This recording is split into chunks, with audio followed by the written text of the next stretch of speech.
waaye mujj gi nga yëg ni ñëwuñu di nga xamit li tax ñëwuñu lan la waaw. dafa am ñoo xam ne fii ci Sénégal boo jógee ni ci Moustarchidine yi laa jëm duñ la may jàmm,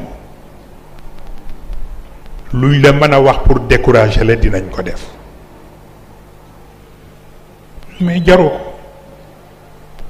Moustarchidine soxlawul kenn ndax yàlla defal na ko lépp ba noppi waaw waaw. bi ci des itam ku defa ni da nga ñuy chantage, ñun bu ñu la chantage wul yow doo ñu chantage. ki may waxal loolu mooy Sonko ci boppam waaw. man maa ko war a chantage ndax bu dee dund ba tal lii yàlla ak sama taxawaay tam.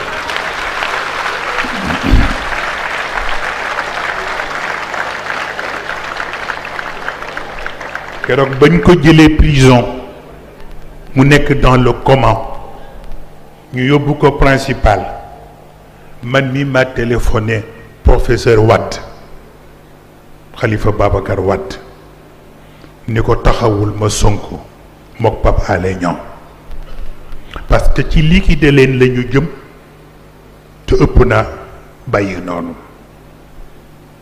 mu taxaw moom professeur bu ci ne sax du demati këram ndax surveiller leen rek ndax bañ bu fa jógee léegi ñu jar gannaawam def leneen waaw. kon nag bu demee ba yàlla may ko mu tal ko mu mel ni daf ñu ignoré, maa ngi koy xaar ci législative yi.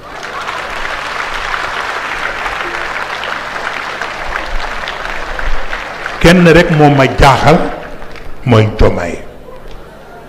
Diomaye ku baax la te yëg naa ni it lu baax rek la yéene réew mi, mais ku xool li xew di nga am loo comprendre waaw.